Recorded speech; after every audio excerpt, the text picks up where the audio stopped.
नमस्कार। अगर आप इस चैनल पे नए हैं तो प्लीज इस चैनल को सब्सक्राइब जरूर करिए और अगर आपको ये वीडियो पसंद आता है तो एक लाइक जरूर करिए। नमस्कार। नमस्कार, जय गुरुदेव, नमो निखिल। दोस्तों, आज की इस क्लास में आप सब लोगों का स्वागत है। हम सब बात कर रहे हैं हमारे हाथ का जो अंगूठा होता है उसके बारे में। तो चलो क्लास को शुरू करते हैं और अध्ययन करते हैं अंगूठे का। तो आज हम लोग जो शुरू कर रहे हैं वो शुरू कर रहे हैं कि हमारे हाथ का जो अंगूठा है होता है उसके अंदर यव रेखाओं के बारे में। यव रेखाएं कहाँ होती है? जनरली हमारे हाथ के अंदर ये जो जगह होती है यहाँ पर यव रेखाएं होती है और इन यव रेखाओं का बड़ा ही विशेष महत्व होता है और इनका हमें बड़ा बारीकी से अध्ययन करने की आवश्यकता है। इस रेखा के माध्यम से आप जान सकते हैं कि जातक के जीवन में कब दुख होगा, कब सुख आएगा। इस रेखा से हम जातक की आयु भी जान सकते हैं और उसके हिसाब से ही हमें जो उसके जीवन की घटनाएं हैं उन घटनाओं का अध्ययन करते हैं। इसमें हम आयु की जो गणना है वो दाएं से बाएं करते हैं। मध्य बिंदु को 45 वर्ष के मान के चलना चाहिए। इस रेखा को स्केल से नापकर भी आप इसकी घटनाओं के बारे में जान सकते हो। इस रेखा में अखंड यव होना अपने आप में अत्यंत सौभाग्य की बात है। यानी जो बीच में टूटा हुआ ना हो, शुरू से लेकर के अंत तक अगर किसी जातक का ऐसा यव आपको यहां दिखाई देता है तो ये अपने आप के अंदर एक विशेष सौभाग्य की बात मानी जाती है।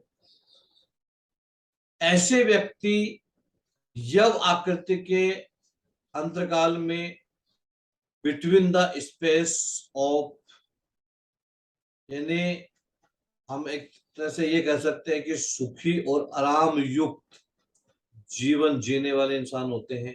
सभी प्रकार के सुखों का भोग करने वाले इंसान होते हैं। जो जीवन में चाहिए वो उनको मिलता ही मिलता है। हम लोग ऐसा भी मान करके चलते हैं।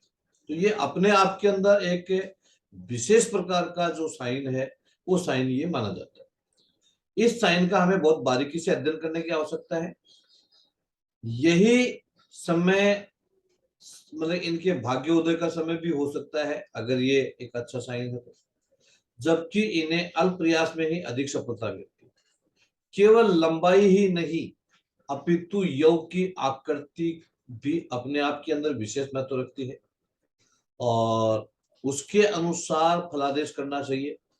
यव रेखा पूर्ण होने पर जातक के कोई पिछले जन्म के अच्छे कर्म किए हुए हैं या हम ये मान के चले कि वो पिछले जन्म में किसी अच्छे परिवार में पैदा हुआ था जो उसको इस जन्म के अंदर सभी प्रकार की सुख सुविधाओं का जो लाभ है वो उसको इस जन्म के अंदर मिल रहा है, ऐसा मान के चलना चाहिए। वैसे भी पुराने जमाने के अंदर हमारे यहाँ तो ये कहावत थी, आपके यहाँ थी नहीं, आई डोंट नो, लेकिन हमारे यहाँ एक कहावत होती थी कि जिसके हाथ के अंदर ये जो यव होता है वो अगर पूर्ण है, अच्छा है, तो उसको ऐसा कहते थे भाई सुंदर बीवी मिलेगा और पैसे वाला ससुराल मिलेगा, ऐसा कहा जाता था पुराने जमाने में। तो ये एक मतलब वो ज्योतिष से ही रिलेटेड था।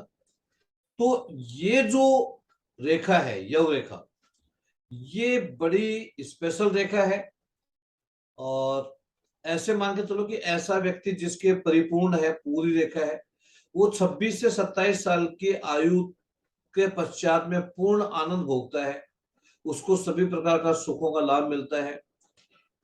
तो ये इस रेखा के माध्यम से है। लेकिन ये रेखा कोई एक रेखा नहीं है। ये जो रेखा है इसकी 21 प्रकार की स्थितियों के बारे में बताया गया कि ये अलग अलग 21 प्रकार, इसके अलग अलग प्रकार होते हैं और हमें उन प्रकारों का बारीकी से अध्ययन करने की आवश्यकता है। प्रॉपर हमारे को सब लोगों को वो चीज समझ में आनी चाहिए कि यार ये जो रेखा है ये रेखा क्या है, कैसे है।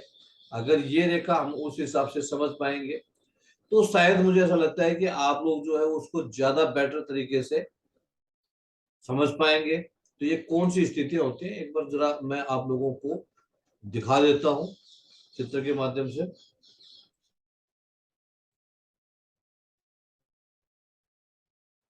आप चाहें तो इसका स्क्रीनशॉट ले सकते हो। बाकी ये रिकॉर्ड हो रहा है, लेकिन अभी के लिए समझने के लिए आप अपना स्क्रीनशॉट ले सकते हो, क्योंकि इसके जो 21 प्रकार दर्शाए गए हैं उन 21 प्रकार के अनुसार हम लोग जो हैं वो आप लोगों का इसका प्रेडिक्शन बताने वाले हैं कि किस किस का कैसे क्या होना है क्या नहीं है।